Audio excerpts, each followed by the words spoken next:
in the files. One of the people that we missed that weekend was Bud Sickles, Noel Sickles, an old childhood friend of yours.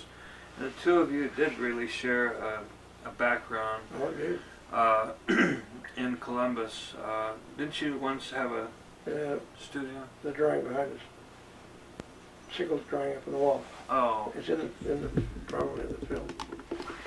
Yeah, right in your studio you have this drawing that Bud did for your, I think it was for an earlier birthday, 72nd or something like that. Yeah. Which is typical of him. I've never seen Steve Canyon drawn that well, except when you do it. You're right. Did he ever ghost for you? No, not in Steve Canyon. He was, yes, I shouldn't say no so quickly. He and Bill Overgaard did a whole week for me one time. When I came down with the flu party, and they were at the party too as guests. And this was on the board, just as these things are now. And I went to bed with the temperature and so on. They just stayed on and finished the strips. I was late as usual. Bud passed away recently. It was a great loss to everyone, and particularly to you, I know. In fact, last night you wrote the Christmas strip for 1982, which is a tribute to Bud Sickles. Do you feel like talking about him a little bit? Oh yeah, sure. Sickles was an amazing man in that, as I mentioned in the Christmas strip, he was the greatest natural artist I ever knew, because he never had a day's training under anybody. I don't think anybody could have trained him. He was too much of a maverick, very restless, very much an individual, but not a bastard about it. You know, you went your way, he went his, and I think he'd gone all the way through high school without ever having a date, for instance. And he would be at the library copying whoever he admired, like Edwin Austin Abbey and Harold von Schmidt, Remington, all those guys. And as a result, when he came out of high school, he had missed all that social flub-dub that the rest of us had. And he knew he had missed it, and he was sorry that he had missed it. And as a result, he fell in love with every pretty girl he saw, once he was away from home. But you said he was one of the most natural artists you've ever seen. He was the most natural artist, in that he had no instruction about anything. Everything he knew, he had learned rather than being taught. There's a hell of a difference. How did you meet him for the first time? You were like a teenager when you first met him. No, well, I was a teenager in that I was about let's see, what would I have been, about a junior, and he was 4 years younger, so I was about a junior or senior in college, working part-time. And this was a Saturday when I was on full-time, every Saturday, of course. And he walked in with his samples, and he was a senior in high school. This is at the Columbus Dispatch? Columbus Dispatch, and he walked in and got off the elevator, and I could see him coming all the way across the sitting room. Our department of the Dispatch was in the corner, far corner of the sitting room. And he had on a blue sweater with a white C, varsity C, which meant that he played varsity football. And the thing stretched almost from one armpit to the other armpit. He was such a skinny character.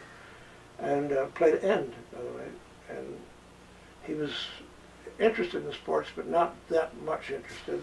He just went for the C, I went for the football thing just because he wanted to give it a shot, I guess. And we never talked much about it. Anyhow, he came over and asked if he could show his samples, and Saturday morning was always the time when the kids came in with their blue ink samples, not knowing that they have to do it in black ink. I thought it was another one of those guys.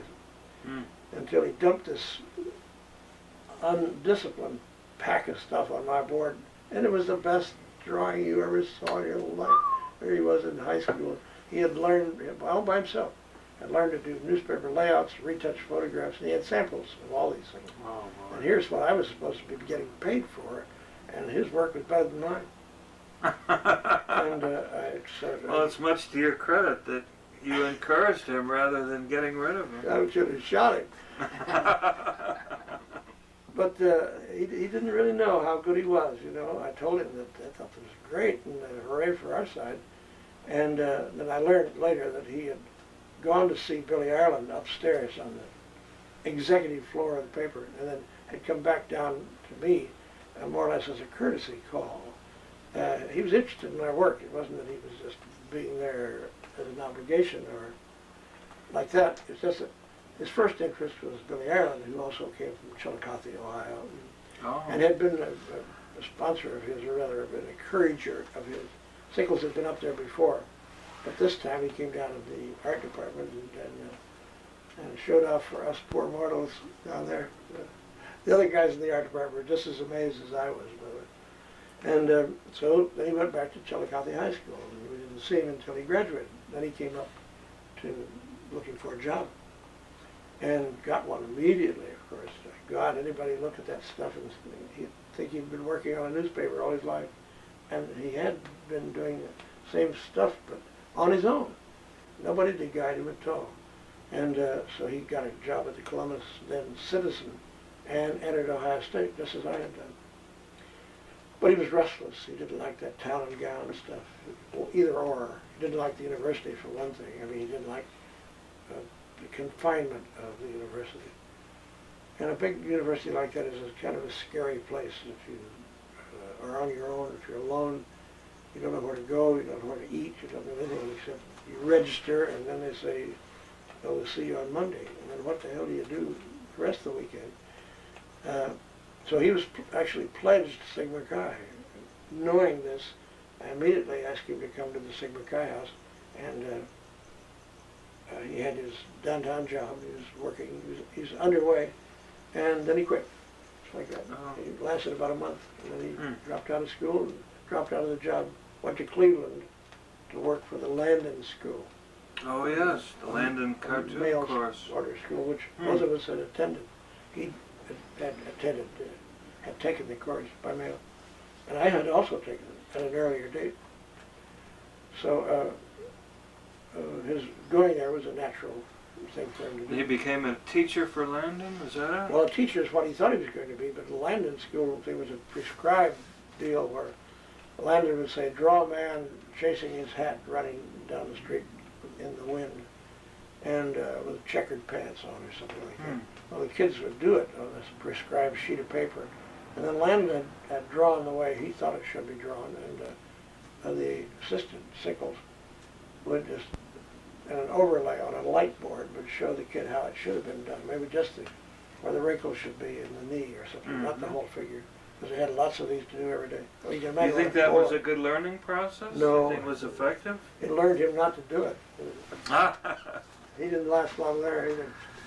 And then he came back to Columbus and got a job on the Ohio State Journal as an editorial cartoonist, backup for Westerman, who was the cartoonist of that day. He was so much better than Westerman that it was a laughing stock. And by now he was in his early 20s. Now, yeah.